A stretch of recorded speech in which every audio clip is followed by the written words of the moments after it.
Très chers frères et sœurs, nord, sud, de l'est, à l'ouest et du centre, bonjour, bonjour, bonsoir. Les carottes sont cuites pour Netanyahou. Alerte, alerte, alerte. Netanyahou est réfugié en Grèce. L'heure est grave. Et c'est depuis la Grèce que Netanyahou essaie de manipuler Donald Trump en lui disant que les Iraniens ont voulu t'assassiner par 2 fois. Donc, il faut entrer, il faut leur faire la fête. Sauf que Trump n'est pas bête. Trump, c'est un businessman qui est loin d'être bête. Lui, et je vous ai toujours dit que les Américains, c'est des pragmatiques. Lorsqu'ils se rendent compte que ça ne marche pas, ça ne dose pas, ils savent faire la marche arrière, sans honte, ni crainte de rien. Ils préfèrent sauvegarder l'intérêt. Eh bien, Trump ne tombe pas dans le piège.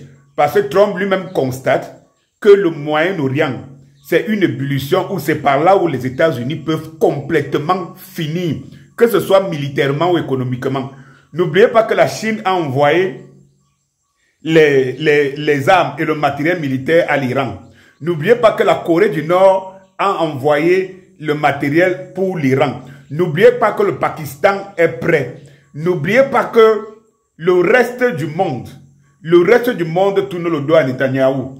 De toutes les façons, Trump a une revanche à prendre. Parce que Netanyahou, contrairement à tout ce que Trump lui conseille de faire, ne fait pas. Et c'est l'occasion aujourd'hui plus que jamais qu'il se retrouve seul et à montrer, qu'on montre que si ce n'est pas les Américains, les Israéliens sont rien. De toutes les façons, la technique des Américains très souvent, c'est que lorsqu'un proxy devient un peu têtu, on le laisse tomber pour montrer que non, de toutes les façons, voilà tes limites. Ils en ont fait avec l'Ukraine. Vous connaissez le résultat. Aujourd'hui, Trump sait que si les Américains tentent d'entrer en guerre contre l'Iran, c'est tout le Moyen-Orient que l'Amérique perd. Et l'Amérique n'a pas de proxy autre que le Moyen-Orient. C'est-à-dire que plus puissant que le Moyen-Orient. Si aujourd'hui les États-Unis perdent le Moyen-Orient, vous comprenez. Donc entre Israël et le Moyen-Orient, aujourd'hui, les Américains menacés économiquement ne peuvent pas se permettre de soutenir Israël au niveau où ça peut leur coûter autant.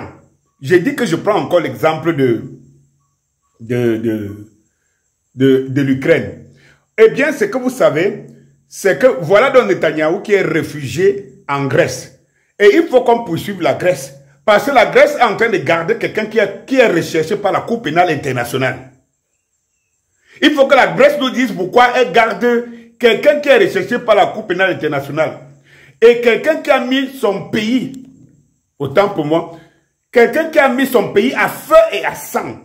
Au moment que vous parle, les Israéliens pleurent comme des petits enfants. Les Israéliens vivent en direct ce qu'ils avaient l'habitude de voir, ce qui se passait de l'autre côté, pas très loin, à Gaza et tout. Les Israéliens se rendent compte qu'ils sont autant vulnérables que le peuple gazaoui qui est orphelin. Parce que ce qui fait la force des Israéliens jusqu'à aujourd'hui, c'est justement cet Occident qui utilise l'Israël comme proxy. Ça pleure de partout. Vous avez vu les images dans ma vidéo précédente. Ça pleure de partout. Les ministres démissionnent un à un. Parce que voilà le panorama. Je vous donne le panorama de ce qui se passe actuellement en Israël. Panique à bord. C'est-à-dire que pendant ce temps, les Iraniens sont calmes, tranquilles. Vous savez, quand vous êtes habitué à prendre les coups, ça ne vous fait plus mal. Ça ne vous fait plus mal. Lorsque vos parents ont passé le temps à chauffer je veux dire la machette, sur le feu, à vous taper sur la paume des pieds. Ah, ces paumes de pieds-là sont prêts à monter même sur les épines, hein. Et vous voyez très bien que les Chinois, vous voyez les films chinois. Ah oui. Et nous ne sommes pas là à pleurer tout ce qu'il peut faire en Iran. Et l'Iran non plus n'est pas là à pleurer par rapport à ça. Parce que de toutes les façons, si on considère que vous n'êtes pas fort, donc vous êtes faible, donc ce que vous encaissez n'est pas fameux.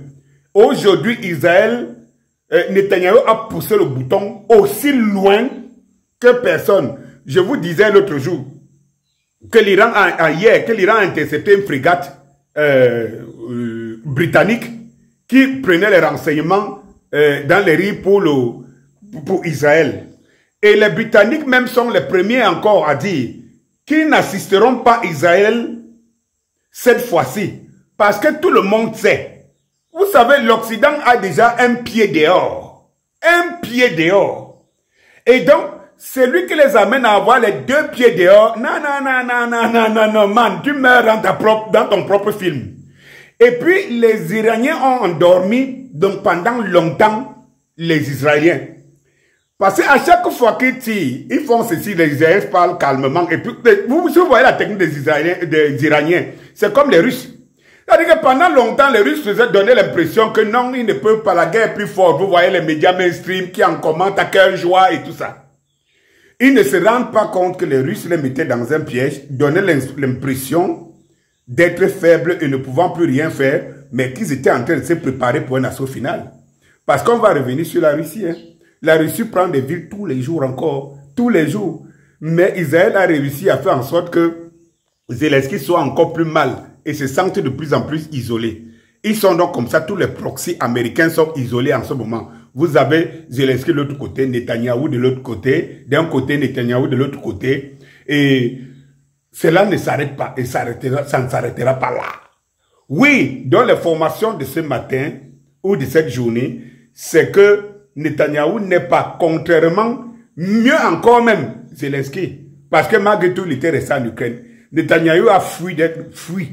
Il est en Grèce. Et il faut qu'il soit poursuivi par la Cour pénale internationale, qu'il soit livré. Ça, c'est clair. Et les Israéliens ne pardonneront jamais Netanyahou. De toutes les façons, rien ne sera plus comme avant. Parce qu'aujourd'hui, la puissance de feu, quand vous voyez les Israéliens, comment ils pleurent, vous voyez comment ils ramassent leur corps sous les grabats, ils voient les destructions massives qu'ils avaient l'habitude de voir ailleurs. On les a fait croire qu'il y a un d'homme de fer qui pouvait les prémunir de tout ça. Ils comprennent que la vie n'est qu'un tour. Et à partir de ce moment, aucun dirigeant israélien ne pourra plus conduire les Israéliens dans ce monde-là, sachant qu'ils ne sont nulle part ailleurs. De toutes les façons, les aéroports sont pleins. Voilà, les routes, à qui mieux, ils disparaissent comme ils peuvent. Ainsi va la République d'Israël. Ce que je vais vous dire, c'est que la prochaine vidéo, vous est promis, la prochaine vidéo, chers frères africains, on sera corps à corps. Bonjour.